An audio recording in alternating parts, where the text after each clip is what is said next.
Welcome back to the Upper Tier Podcast, the podcast we bring you each and every week on the Dynamo Podcast Network.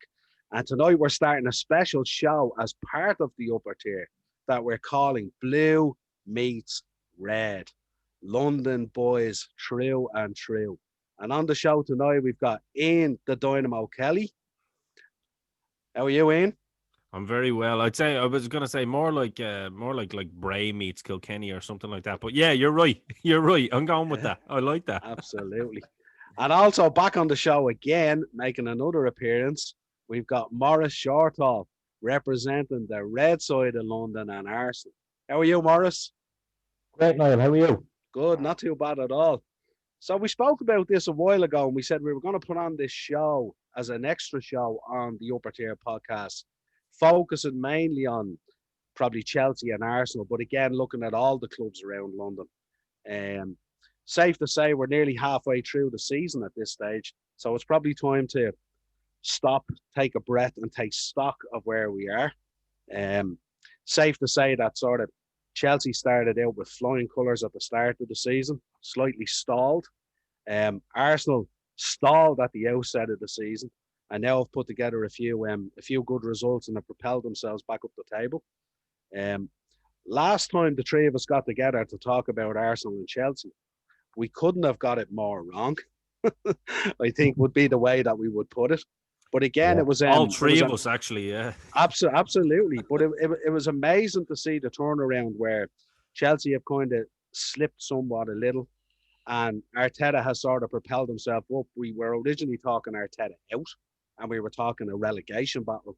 It's far from that now with the number of wins and the run that you put together.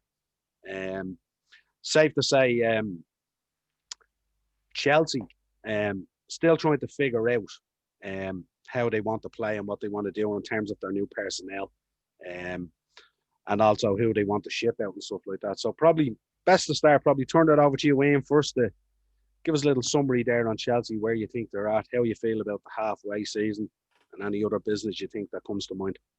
It's so weird, isn't it? Like, because it's almost like a half a season of two halves for Chelsea. Started off all guns blazing. Some of the players come in like Havertz and all that. We're kicking on and kind of scoring goals. They were playing free flowing football, especially in Europe, as you kind of alluded to before, Noel, on previous shows. And Werner was kind of banging goals in. I know there was some penalties and all, but they're still goals, a player in confidence. And then for some reason, kind of Lamps kind of went.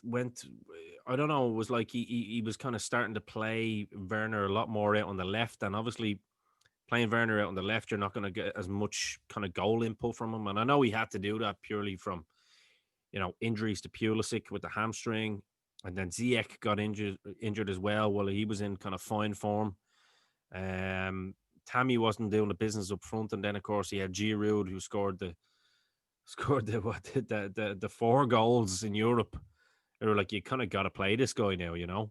So it was almost like a revert back to form where you're playing with the target man, and I almost think that almost probably threw some of Chelsea's midfield off kilter a little bit. Like get the ball into the box to Giroud and he'll do the business, which he does. But I suppose from Lampard's point of view is that as good as Giroud is, he's 34, soon to be 35. You can't really be relying on a 35-year-old striker while benching your brand new 60 million German striker signing and putting him on the bench. So um the Arsenal defeat was a little bit tough to take purely because of the setup of the team as well. Looked good for the first few minutes, and then it was just it was a statement of intent from Arsenal, but at the same time it was a statement of malcontent from what was on the Chelsea pitch from our point of view, from our team. It was just like, where's the fight there, and it looked, a lot of news outlets kind of jumped on it and said, oh, there's obviously not a healthy dressing room here at Chelsea, which I don't think is true at all. I think I think all the players respect Lampard. I don't think he's had fallouts with many players at all. And he's changed things up a little bit too often, in my opinion. I think we're seeing players like Kante now finally not fitting into a position after people have been kind of crying out for Kante to play in that holding role, the Makelele role, if you will. And we're seeing that that's not what Kante has ever been built on. Kante was always a box to box midfielder. He played in a two man midfield when he won the league with Leicester, and he played in a two man midfield when he won the league with Chelsea. He was never a holding midfield player. He can't pass a square ball. It's just not in his repertoire. It's like the Kante situation for me, and I'm sure we'll get into it a little bit deeper at some point, but I don't want to spend too long on it. But um, it's kind of like when Roberto Carlos was shit hot for Real Madrid back in the day. It was like Real Madrid didn't need him because they had a decent backup left back. That he wasn't essential to their style of play. He was almost like a like a prize player, I suppose. And I think that's where we're at now with Kante, and I think that's really why Lampard wants Declan Rice in so badly, because I think Declan Rice fits that modern holding midfield player, to perfection, playing with someone like a Havertz and a Mount, Um, so I think that's something to look out for if you're watching Chelsea games is how Kante is playing, and I think a lot of people are starting to call it out now, but I've been calling that for a while personally. Um, and yeah, I just think it's a case that the squad is probably too big at the moment, and this January transfer window, I think for Chelsea, shouldn't be about who we bring in, but who we get out, and trim the squad a little bit, if that makes any sense to you. You're not going to sell any more players to Arsenal.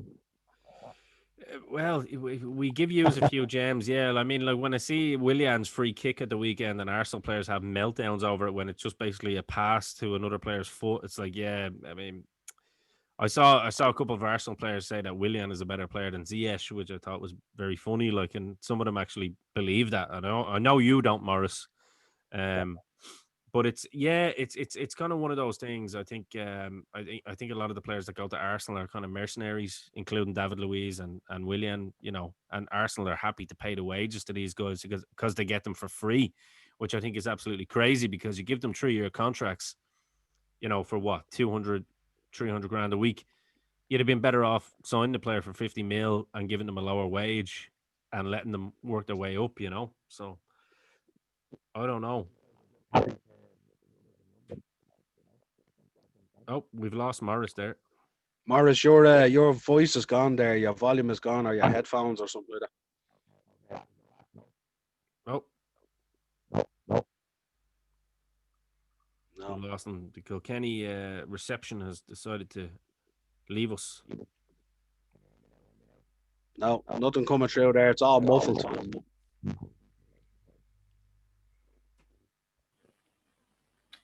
Yeah, so the players that we got from Chelsea obviously haven't worked out.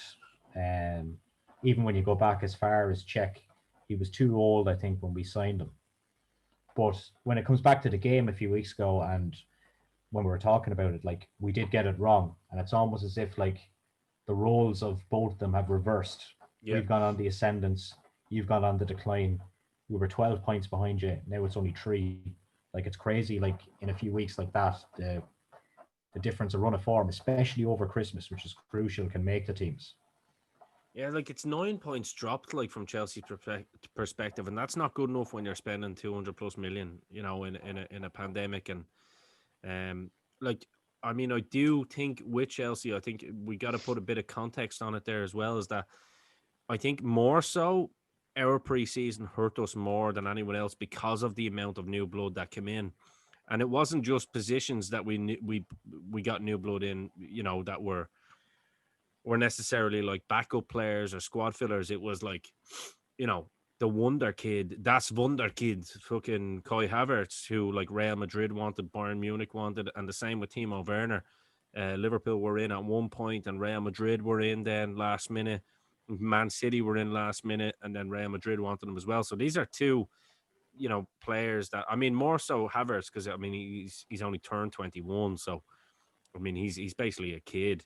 And I think Werner only turned 24 as well. So I mean they're two young players, and I think Now, guys, you could think that I'm making excuses here, so I'd love to have your feedback on this. But what I'm saying is, I do think that the lack of preseason probably hurt Chelsea a little bit more because of the players in the positions that Lampard brought in and the style of play that he wanted to kind of implement. And it didn't help with Ziyech obviously getting injured in a preseason game and then coming back and like shown how good he was. I mean, he was the kind of real creative player there for a while and helping a lot of the players get goals. Then he went out injured. Then Kai Havertz got COVID. You know, he got the corona. He was out for 2 weeks and didn't train properly. And then Werner obviously playing out on the left, not ideal for Lampard. And it wasn't. I don't think it was Lampard being a dickhead or not knowing what to do. I think it was more a case that Pulisic then gets his does his hamstring again, and it was like, wow, what is happening here? Like, there's so many injuries. So I don't know if you just want to talk about that a little bit from your perspective and see. Yeah, I think last season though, like it was different for Chelsea because it was a new Chelsea team. Here's a Chelsea team giving youth a chance. Something like, when was the last time we seen that? So long ago. Long time ago. Yeah. And then this year for him to go out and spend that much money, he kind of ended up putting pressure on himself by spending that money, I think, in terms of his job. Sure. I don't know what you think about that. Yeah, he's kind of like, when you describe Lampard, he's kind of like the kid at Christmas that got the bike, the PlayStation, and the Xbox all in one Christmas. And he kind of doesn't know yet which one is his favorite or which way does he want the PlayStation or the Xbox or the bike, or what does he want to do?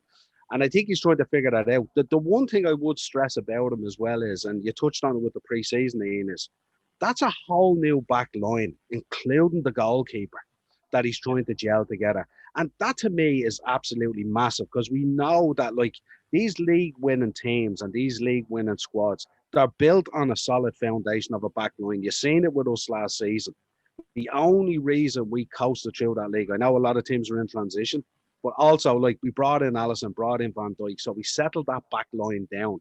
And that's what really won the league for us last season. I know obviously the front line go off and they score goals and they do their thing, but like it's a massive thing to do. And if you think about your back line, you've Zuma in there, you've Thiago trying to gel, you've Mendy in there as a new keeper.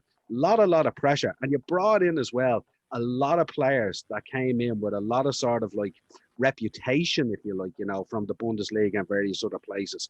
And obviously, yourself, the English media grab hold of that, they talk up Werner as the wonder kid coming in from Germany and this, that, and the other. And, we expect him to score 50 goals in the Premiership this year. The media talk him up. And then all of a sudden, he starts off really well and he's putting the goals in. Then he suddenly has a dip in form and it's, this guy was a total waste of money. Like, they just don't, like, they're ruthless in the way. And, like, the players must feel that and they must look at that. I mean, you look at Willian at the moment. Willian is playing like he's reading everything that's being said about him. He's playing exactly like he's being described. And with social media and all now, it's impossible to avoid it. I think in Willian's case, though, I think Willian is a Brazilian mercenary, and I don't mean that as an offence. He's been the same with Chelsea. I mean, he's never been in double digits for assists or goals at Chelsea in his whole career there either. Willian does it when he wants to. It's like he done it for Mourinho that year when Mourinho was under pressure. And I think he's still living off the back of that, to be honest with you. I could have told Arsenal fans that, at the start, and I did say that to you, Maurice, anyway. If you recall. I was always cautious on it. Yeah, it wasn't like Eden Hazard, where Hazard could get you. No, Hazard was always in the double digits on both assists and goals, regardless, even if he had a poor season. Whereas Willian didn't. I mean, I think the most amount of goals he scored in a season. In fact, Willian's best season was last year for Lampard. Willian took a lot of penalties for Chelsea as well, didn't he? Before he did. He always, if Hazard wasn't there, then Willian was the guy. Yeah, that's true. And like last year was probably Willian's best season at Chelsea. And again, didn't score double digits. So, I mean, Willian is a flair player who looks good on the ball because he does a trick or two and, he'll do a bit of running or whatever, but the head goes down. And I think Niall, when it comes to Willian, I don't think he really gives a shit. I think he's happy there to earn his money. Like I say, mercenary. And he's happy to go to Arsenal to do that because he probably feels like, I can just I mean, Tottenham wanted him as well. Mourinho wanted him, but like the one thing that I did enjoy out of that was that we know William hates Tottenham out of the Battle of the Bridge that time, and pointed at the badge, and he decided to go to Arsenal instead. But it's the same with David Luiz. You know what I mean? Eh, Chelsea seem to know when these players are past their sell-by date, and they're happy to let them go for free. And some people go, "Wow, why are you letting this player go for free to a rival?" Well, it's because they know that they're not. I mean, how David Luiz was given a new contract at Arsenal, I do not know. I Fair. don't think he's. Fair. I don't think he's getting back in the team now anyway. So No, I think his days are done. But I do honestly stand by that assessment that I think that I think the lack of preseason has probably hurt Chelsea a little bit more, because of the fact that they brought so many new players in and they're trying to implement a new style. Because obviously Lampard had a style of play last year, but you had to kind of change it around because there was so many young lads in there. But if you look at the weekend, I heard Roy Keane saying it as well. It's time for Kante to be now benched and this Billy Gilmore lad to be playing in that pivotal role. And I know it's scary for a lot of people. He's only 18, but look at Liverpool. Like they're happy to play these young lads in certain positions. Like Billy Gilmore plays with no fear. He can pass the ball. He can turn on the ball. He's a young, wee Scottish lad who's happy to get his foot in there for a tackle as well.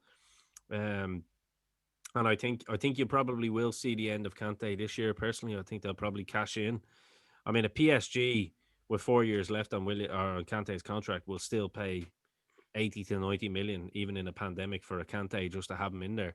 And I think that would be a smart piece of business, especially when you look at how well Loftus-Cheek is doing as well at Fulham. He's playing really well there. I know Barkley's doing well at Villa, but I think that's more so that they can actually sell him on to Villa possibly at the end of the year at a decent price. But yeah, I think that's what it is, and I think they really do need to trust in the project and the vision that Lamps has, because I do think Lampard has a vision there. I don't think he's just going in and winging it.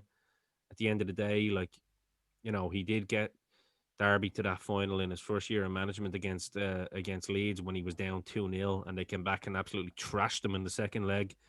Got Chelsea to an FA Cup final last year, and as Morris, even admitted, before Pulisic went off injured, it didn't look like a game Arsenal were getting back into.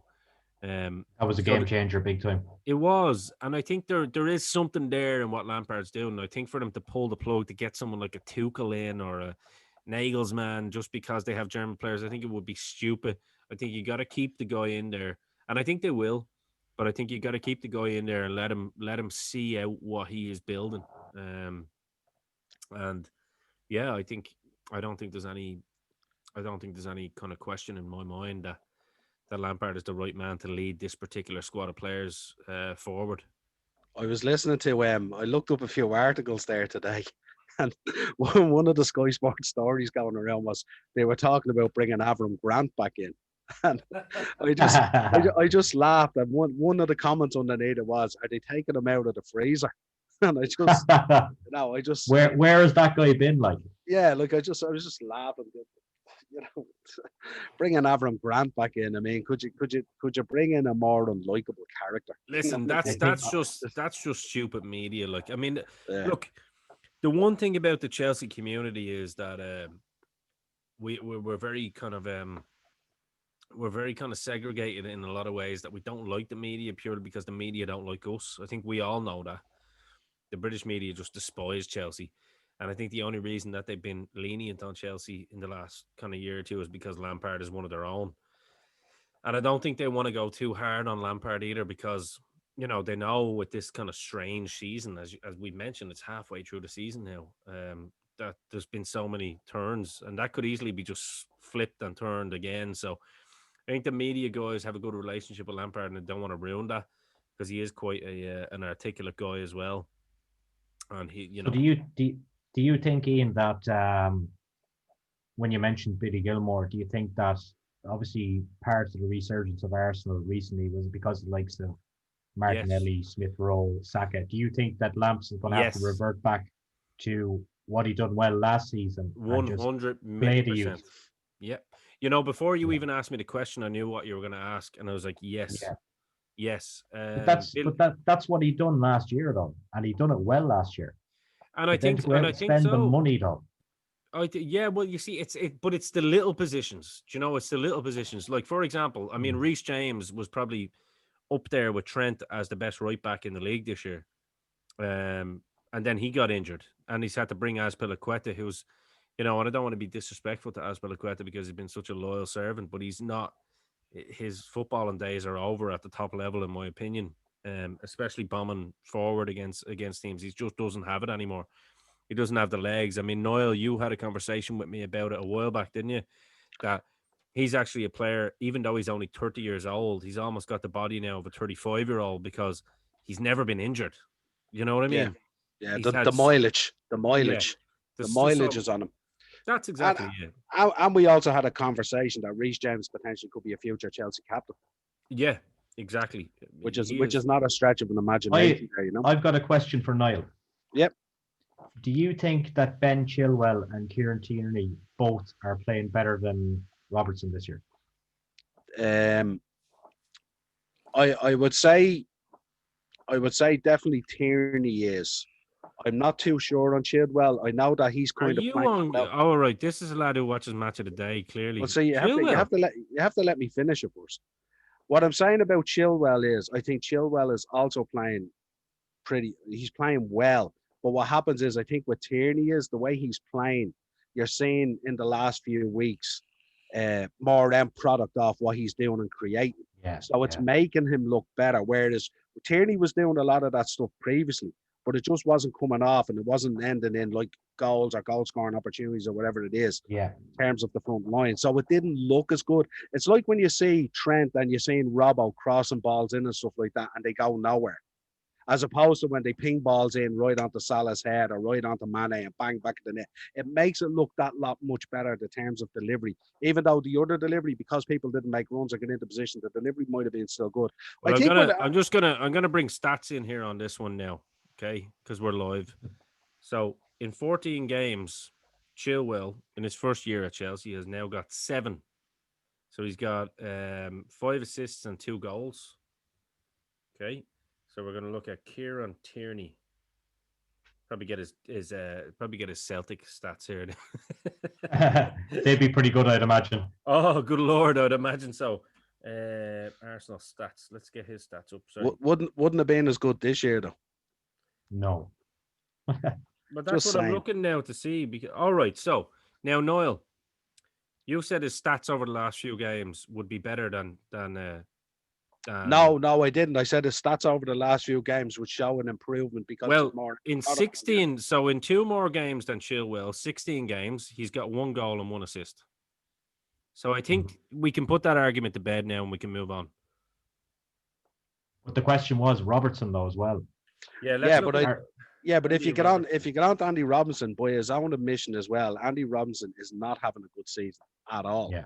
And Trent is struggling as well, which is part of the problem that we're having at the front line. Yeah, but Andy Robertson, in fairness, again, like the conversation should be more about Chilwell and Robertson, to be fair, rather than Tierney, even in there. No offense, Maurice, but he's got 5 assists and 1 goal in 17 games. But by his standards, that's low. Yeah. But what I think where Maurice is coming from in terms of current form at the moment, say over the last 3 to 4 games. But current form can be, but like again, current form, he's 1 goal and 1 assist. So that again, stats don't match up. This is the problem that we have in England, in the UK, is that we go by stats and like what looks good on paper. Like at the end of the day, well, I wasn't even worried about the stats. I was more telling you about visually what I'm seeing over the last 3 to 4 games. I'm seeing the emergence of Kieran Tierney. You know, I'm seeing the emergence of Kieran Tierney as, again, not dissimilar to Reece James as a potential future Arsenal captain. Tierney would be a captain, especially being a Celtic man. Yeah, especially being a Celtic man, because he's somebody that, like, you know, he comes from that. You know, he's a local lad in Scotland. He only left Celtic purely because they knew that Celtic wasn't going anywhere. So I can hear what you're saying there. I think Robertson as well, like, personally, I'm not a fan of Robertson because I just don't like the lad. I like Trent. I'm a big fan of Trent, I have to say. I think he's absolute quality, and that's just a personal thing. You know, you have a player that you don't like just with their when you see them on the pitch. It's nothing to say that I don't like Andy Robertson as a footballer. Just more, Yeah. I don't know. I don't think he's in the same league personally as Trent Alexander-Arnold. Put it that way. Well, it's a difficult one to judge at Liverpool because remember Trent's the local boy as well, and he's the local boy hero as well. You know what Exactly, I mean? exactly. Whereas he's a you know, Scottish, but I mean, he's a whole city boy. He's Scottish. But did he come from Rangers as well? Did he? no, Not that I'm judging him on Rangers no, because Billy no, Gilmore came from Rangers too. But like, no. I think he was, as far as I know, he was non-league until he signed with Hull, wasn't he? possibly, yeah. I'm not too Yeah, sure. he was non-league till he signed with Hull. But again, sort of whether you like the player, you don't like the player, you still have to appreciate the level at which he has got to, if you like, in terms of performance. And again, you can't argue with what he's won. You're talking about a player that came in from non-league, I think it was, into Hull, and then from Hull into Liverpool, and like bought for basically buttons, if you like. You know, I think And it was he 2 won a million. Premier League, yeah. Won a Premier League, you know, won a Champions League, you know, won a World Club Cup, won a Super Cup, you know what I mean? Like, it's pretty decent CV for a boy from Scotland. There we you know go what I mean? with the Liverpool, with the Super Cups and the World Club Cups and a Community Shield, and he won a penalty shootout against a 2-year-old, and he won that one as well. That's what people say that about Arteta as well. He's won 2 trophies. Like, he hasn't won. He's won 1 trophy. The Shield doesn't count. No. Depends on what way you look at it. If Unless you you're from Merseyside, it counts. Here, if you pick up a medal, Nah, you're it doesn't counting it, count. and that's it. But if you don't win it, then it's Really, a Mickey Mouse Cup, though. If you don't win it, it's a Mickey Mouse Cup. That's That the way. that Mickey Mouse treble. What would hurt more though? Losing the FA Cup final or losing the Community Shield? They always hurt to me, Morris, when I lose. Doesn't matter. Yeah. He's used to losing now over the years. So in fairness, Niall is going to have his moment in the sun like most Liverpool fans and enjoy this ride that they're on. You know, it hurts them a lot. It hurts them a lot that their fans didn't get to see they didn't get to have the Anfield crowd there looking at them lift the Premier League trophy. So, you know, it's one of those things. It's just one of those karma moments that all of the rest of us enjoy. I've got a good idea, lads. I'm only joking, Niall. You know I'm joking. I swear to God. I don't want to get killed by some Merseysider's going to send me a big fucking envelope full of like I don't know, cyanide or something. Like, fuck you, Kelly.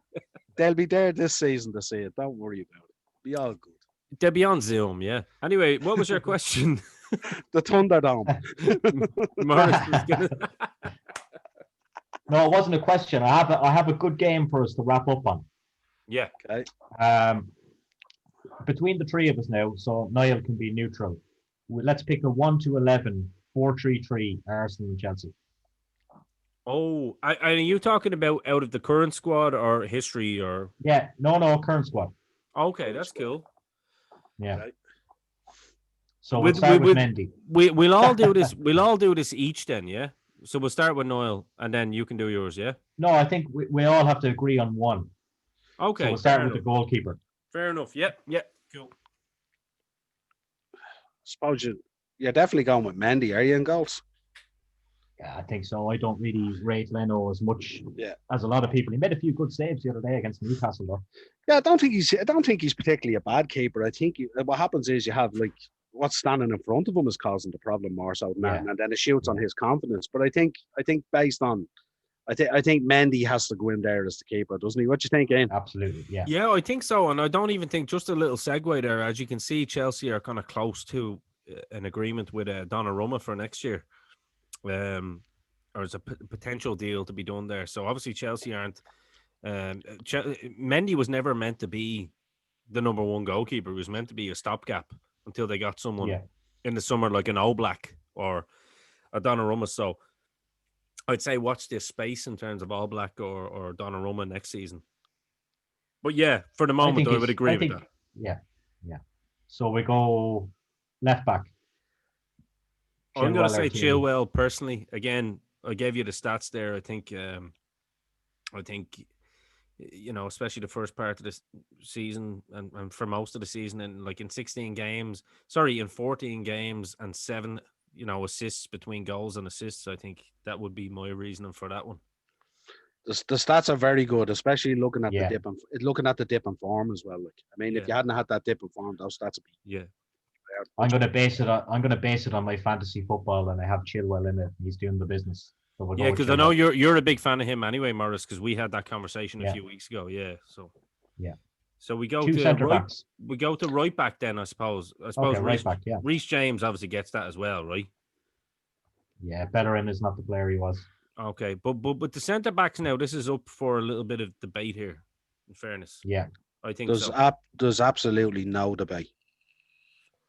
It's Kurt Zouma and Thiago. Absolutely no debate. I don't know though about Kurt Zouma.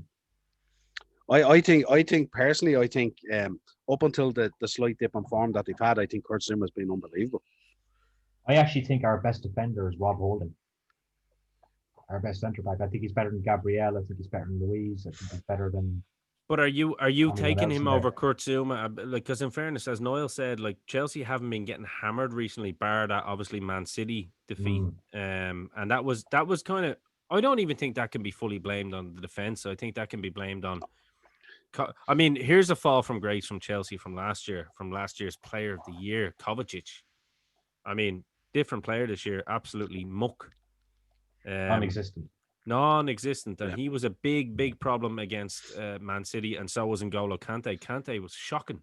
You saw the moment where Kante just kicked the ball at the opposite player and then chased back, and then we were 3-0 down.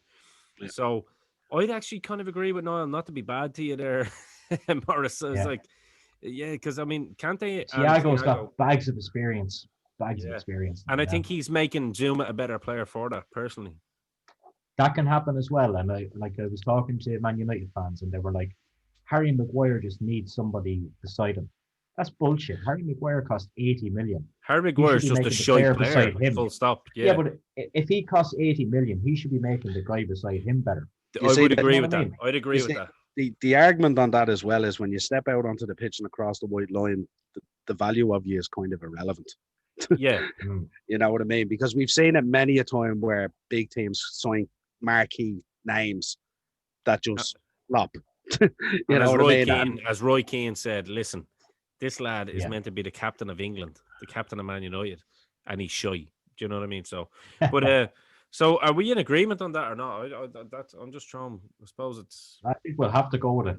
I think if you look at the two boys as well, I think Kurt Zouma and I think Thiago, they give you a lot more going forward, and especially from set pieces and corners and stuff like that. Well, they do. They do also still have a pretty decent defensive record. They certainly did. They had the best defensive record, second to only some other team before that Man City defeat as well. So, Lampard definitely got the defense right.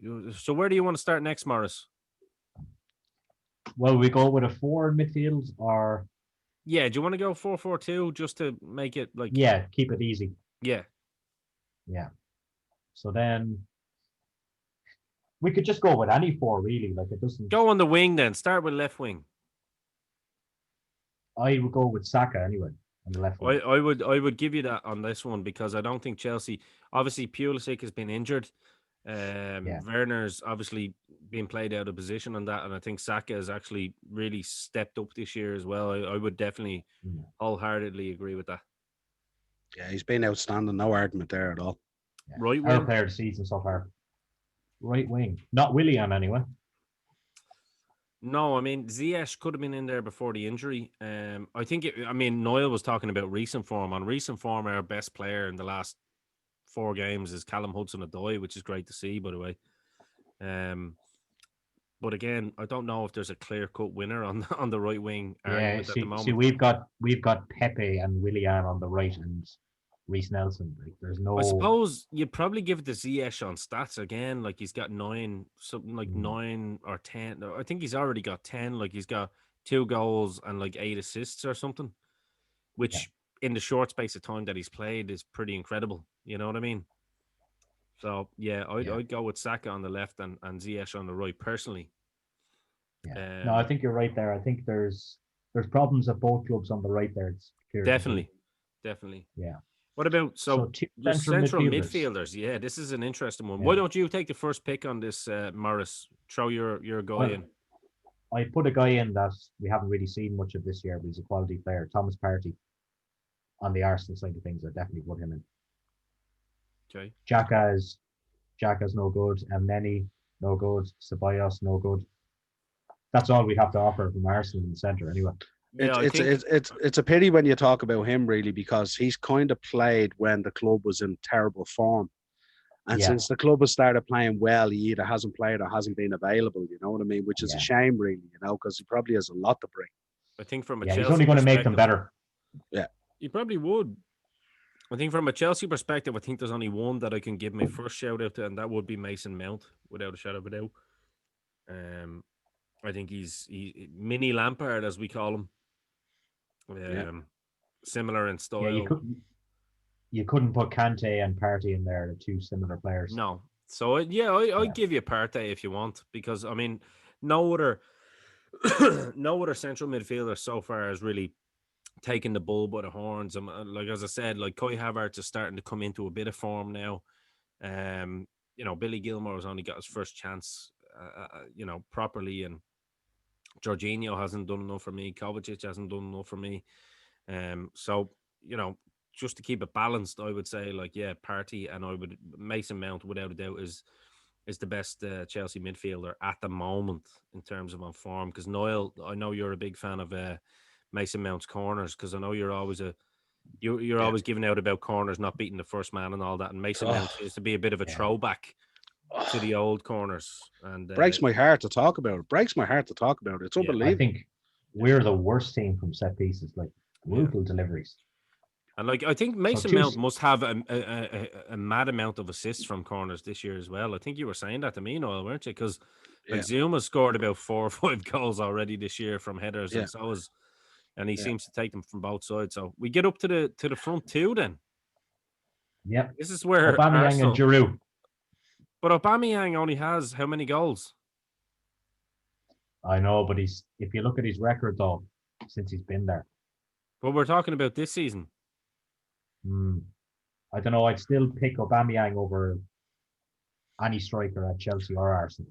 Well, I'm gonna throw a spanner in the works here. I'd go Timo Werner and Giroud personally, because like Timo Werner has scored 30 plus goals over in his first 4 years of professional football, and already he's got 11 goals this year. He's still the second top scorer at Chelsea, and the only person that has more goals than him is a big sexy Frenchman that came from Arsenal.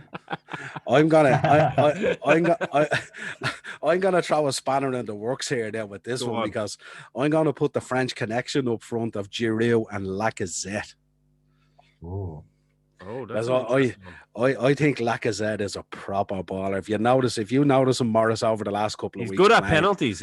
No, but there's an absolute bite about that man as well. He's around the box. He has a hunger, doesn't he? He has a hunger. Yeah, I mean, we touched on it last week that maybe a case that does a jump in form because he might be putting himself in the shop window or something like that.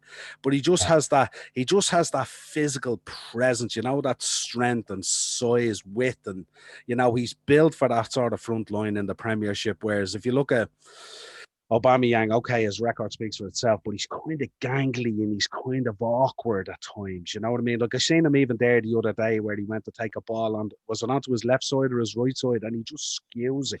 And it's like he has no side on that side. You look at Lacazette, there's a bit of balance about him as well. And again, if you look at the times that Lacazette hasn't done well in Arsenal, it's the time when the team has taken a dip in form as well. But I think if you had Giroud, if you had Lacazette playing off Giroud there, I think that could be a really hot prospect up front. Really. You know what's a real hot prospect that could actually happen? If you had Timo Werner playing off Giroud, that can actually happen. When we're listening to this, I know it's true. I'd actually go with that, in fairness, just in the fairness of the argument. I'd go with like Lacazette and Giroud just for the sake of it, or Aubameyang and Giroud, whatever you want. Yeah. But Giroud is definitely in there. But the funny thing about it is, like, I'm just looking there, 10 goals in 25 games for Timo Werner in his first year in the Premier League. That's not bad. If you look at what Morata's stats were It's like 11 games in 100. 11 goals in 100. No, it wasn't 100, obviously, but it was 11 goals in a very, very high amount of games that were. Yeah. So, I mean, next year we could be talking about Timo Werner as one of the best strikers in the Premier League. Like, and you know what I mean? Do you think he's definitely going to work out, Timo Werner? Of course. 100%. Like, how can he not work out? Tell me why he can't. I mean, look, it's again, like I'll say it again. No preseason, a striker. I'll tell you what. Try play Aubameyang at right back and see how many goals he scores. Do you know what I mean? Or right wing and see how many goals he scores. It's not going to be that many. And Niall's made this point multiple times. And Niall's the first one that always makes jokes about Timo Werner being, the German Shane Long or whatever. But he's the first one also to point out when you're a football fan, it's all banter at the end of the day, but you have to look at it in context. He hasn't been given like a run of games, say like 10 games. You're our centre forward. And that's only because, unfortunately, because Lampard obviously wants to play him as a centre forward and have Tammy as backup and have the two boys fighting it out for that position. Giroud was wrote off. Giroud was there as just as a force of habit now at this point because the lad obviously, loves being there. It's true to say that Giroud loves Chelsea more than Arsenal. It's quite obvious too, especially when he scores against them. But I was so surprised he didn't play at the Emirates. So surprised. Well, I was surprised too, and in fairness, and Timo did look very good in the first little while, I have to say. But the problem is there was no creativity coming from the midfield. And again, that's what I'm saying. When you get a midfield of Kovacic, Kante, and Mount, nothing's going to happen. Mount's your only creative guy. And there's nothing for him to play off other than Werner. And Werner's having to come short instead of running behind. Whereas when you have a Kai Havertz, what I will say is watch in the later stages of this season and watch how good Kai Havertz is. He is very, very similar to like a Michael Ballack. I mean, he probably doesn't look that much, but he's 6'2". He's a quality player. He's a quality baller. And I mean, his stats already this year for Chelsea are actually ridiculous. I know some of the goals are in the League Cup and all that, but again, this guy has only reached his 21st birthday and come off COVID. We have to remember, like, Niall has a son who's nearly 20, who plays local football. This guy is playing top elite football. So we have to give some of these guys credit. And that goes for all teams, not just Chelsea. Yeah. That goes for all teams with young players. I mean, you have Saka there. I mean, imagine Saka got a big move to Man United tomorrow and it didn't work out. I mean, we remember last year, your man Daniel James, was that the guy from Swansea? He was the next big thing in the first 4 or 5 games. He was absolutely ripping ass. He was fucking killing it. And then I don't think I've heard of Daniel James since. Have you? Nope. Yeah. I think, though, one player we didn't mention, I think, is one to look out for is Smith Rowe. Yes. He went on loan in Germany a couple of years ago. He went on loan at Huddersfield last year. But the only thing about him is he kind of gets hampered with injuries. Whatever happened to Reece Nelson as well? He's still there, man. He hasn't made it. He's not going to make it at this point, He was the next Jadon Sancho as well. He went to Hoffenheim on loan, I believe, had a decent run and didn't. There was nothing there. So yeah. Serge Gnabry, he's the one that got away. Yeah. Well, that's like Kevin De Bruyne with fucking Chelsea. Do you know what I mean? We have Mourinho to thank for that. Mourinho didn't believe that Kevin De Bruyne was a good player, so. Or Lukaku, and then he bought Lukaku back for Man United. Here, Maurice, I wouldn't be getting too excited about players that bang goals in the Bundesliga. He wasn't all that at West Brom, Gnabry. Oh, yeah. Tony Pulis, yeah. God. I met a guy, actually, right? A friend of mine that I used to live with, his brother was on holidays in Switzerland one year. And he was staying in a hotel, and it was in this kind of mountainy area. So they were getting up at 6 o'clock to go hiking. And Tony Pulis was there at the breakfast with all the West Brom players on pre-season. And they all came in and they had already been up since 4 running across the mountains with him. He's a fucking serious guy, like. Yeah, I'd imagine so, Yeah. Yeah, you can tell them when players leave why they hate them so much. Yeah. So I think in the next episode, then we're going to get into the managers, aren't we? Yeah, I think our first kind of episode of Blue Meets Red, we'll do an episode on the two managers and why they need to be given time, and I suppose we'll make a case for the two managers and look at what I suppose their tactics are. We'll take a little in-depth Do look. you know at what we the should stats. do? We count the trophies. Yeah, we can do that.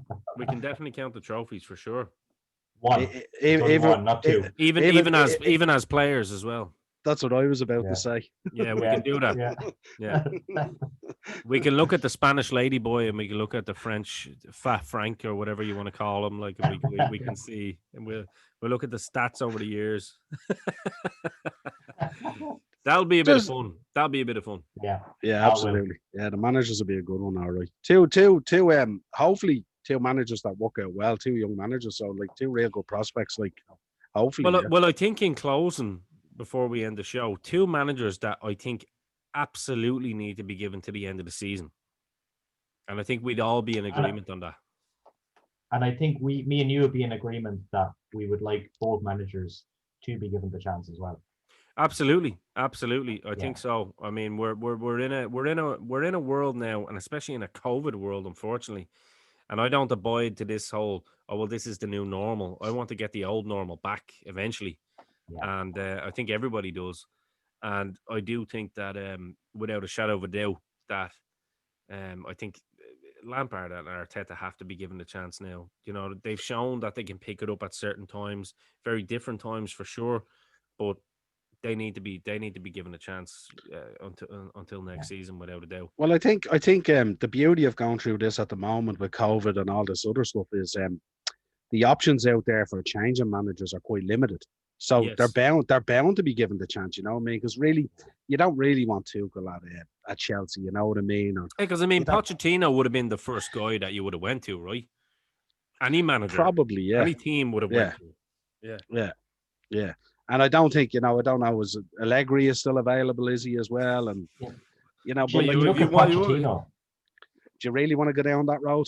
You're going with Allegri. You're going back to defensive football. You know what I mean? You're going back to the Conte style of football. You know, counter attack. And I think no matter what during these times, we want to at least be able to enjoy the football. Well, you want to see what your team is trying to. Look, we're all guilty of it. I mean, we've all text into groups and kind of given out about a manager for their style of play. You know, it was only me a few weeks ago against Arsenal and Man City, and I was like, I wouldn't be surprised if Frank, does get the bullet. Like, and that was me saying I wouldn't be surprised on this display if he gets the bullet. That doesn't mean I'm advocating for it. It's just based on track record.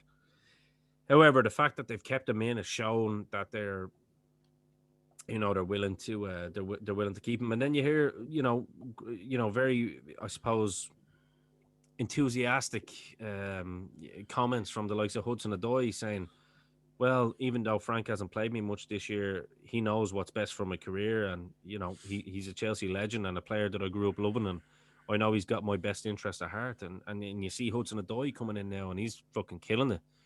He's only he's only gone 20 years of age. Like, he was a bright spark coming on against Man City. He got the goal in the end as well, and he looks like a very, very good player, and I think he will be. And it shows, he showed his loyalty by signing that contract with Chelsea instead of going to Bayern Munich. So I do think Lamps has a very, very loyal group there, and I think the two German boys will eventually settle in. I don't think there's any, to answer Morris's question, no, I don't think there's any doubt that someone like Timo Werner won't score goals at Chelsea once he's settled into that club and playing in his actual position, without a shadow of a doubt. And then Kai Havertz has already shown that he can do it when he wants. So, yeah, well, I think if you look at it from an Arteta point of view, I mean, Arsenal aren't going to make that change anyway, because I mean, weren't they in the press the other day that they applied for a COVID loan and stuff like that and all? So they're not going to be dumping money at Arteta to get him out the door and then lash a load of money at Tuchel to come in. They're not going to financially. There's the difference between the two owners at Arsenal and Chelsea. I just want to say this as well. One lad, like Arsenal's owners, were 10 billion, and he applied for a COVID loan. And there's a man that's not allowed into the country because of politics, because he's from Russia, that is still housing the NHS staff in his hotels at Chelsea, free of charge, with breakfast, dinner, and tea or whatever they want to call it, free of charge, and paying all of his staff, and didn't look for any COVID loan, Mr. Roman Abramovich, and yet he's the enemy purely because of his nationality. So just thought I'd point that out. And we sacked a mascot. Yeah, exactly. I know. You actually said this to me, Maurice. I know. I wasn't saying that as a direct shot to you. You actually said that yourself. It's an absolute disgrace. That Theresa May fucking goon. He's obviously from Russia, so we're getting rid of all the Russians from. And we all joke, it must be Russian blood money or whatever. Like, look, the UK to talk about blood money is quite rich. So we'll leave that one there. Yeah. The Windsors, more like the Hoffenheims. Well, I guess that wraps up the first show of Blue Meets Red. So I suppose until next week, I suppose we'll touch on the managers. Fuck the Windsors. From the blue and from the red and from myself, the host. Thank you very much for listening. God save the Queen.